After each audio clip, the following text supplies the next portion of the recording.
नमस्कार। हम आपको एक ऐसी खबर बताने जा रहे हैं जो निश्चित तौर पर आपके दिल को झकझोर कर रख देगा। इंसानियत भी शर्मसार हो जाएगी। यह घटना कहीं और की नहीं, हमारे बिहार की ही है और छपरा जिले की घटना है। दरअसल एक परिवार की विपदा की ये कहानी है। आर्थिक तौर पर यह परिवार काफ़ी कमज़ोर है और हम जो बात बताने जा रहे हैं उसको बहुत ध्यान से आप सुनिएगा। जहां गरीबी, सामाजिक रूढ़ियां और संवेदनहीनता मिलकर एक परिवार को इस कदर अकेला छोड़ देती है कि माँ की अंतिम समय में जब माँ की मौत हो जाती है तो बेटियां जो हैं वो कंधा बन जाती हैं और अग्नि भी। बिहार के छपरा जिले के गांव की एक कहानी है। गांव का नाम है जवीनिया। यहाँ पर जो घटना सामने आई है, एक महिला है, उनकी मौत हो जाती है और एक परिवार की ये पीड़ा नहीं है बल्कि हमारे समाज के चेहरे पर एक दाग है। ये जो घटना है, उन महिला का नाम है बबीता देवी। उनकी मौत हो जाती है। इनके पति की भी 1.5 साल पहले मौत हो गई थी और घर में कोई बेटा नहीं था और अत्यंत गरीबी में ये परिवार अपना जीवन बसर कर रहा था। सामाजिक बहिष्कार का शिकार हो चुका था ये परिवार।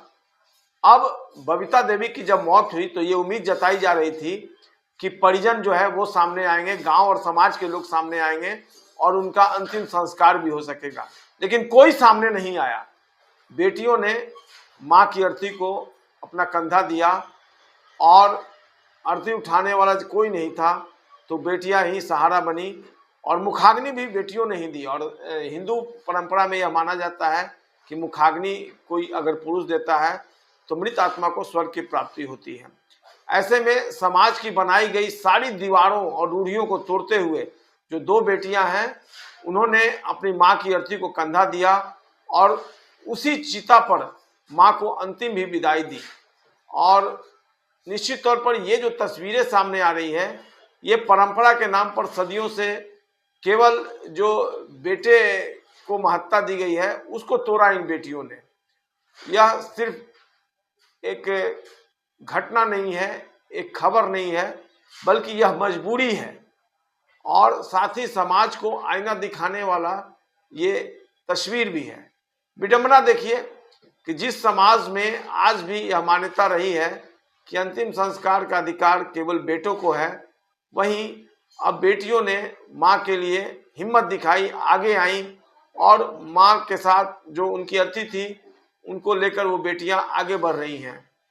यह जो घटना है निश्चित तौर पर मान्यताओं को तोड़ती ही है, लेकिन कई तरह के सवाल भी खड़े करती है।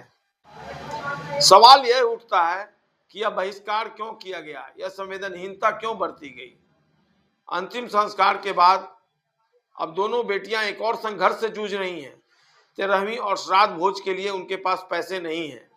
ये गांव, समाज और प्रशासन से मदद की गुहार लगा रही हैं, लेकिन अब तक सहारे के हाथ कम ही दिखाई दिए हैं। यह घटना हमें सोचने पर मजबूर करती है कि क्या बेटियां आज भी बोझ हैं? क्या गरीबी इंसानियत से बड़ा कारण बन चुकी है? और क्या हमारा समाज आज भी जरूरत के वक्त बेटियों को अकेला छोड़ देता है? छपरा की ये 2 बेटियां सिर्फ अपनी मां को विदा नहीं कर रही थीं, ये उस सोच को भी जला रही थीं जो आज भी बेटियों को कमजोर समझती है। बहरहाल खबर चल रही है, कई मीडिया प्लेटफॉर्म पे ये खबर आई है और कई लोग मदद के लिए आगे भी आए हैं। उम्मीद की जानी चाहिए कि बेटियों की जो तात्कालिक पीड़ा और जो उनकी समस्या सामने आई है उसका निदान होगा और माँ का जो श्राद्ध है वो पूरे रीति रिवाज से, कर्म कांड से पूरा होगा। हम उम्मीद करते हैं कि यह घटना, ये खबर समाज के लिए एक बड़ी मिसाल बनेगी। ASR news bureau report.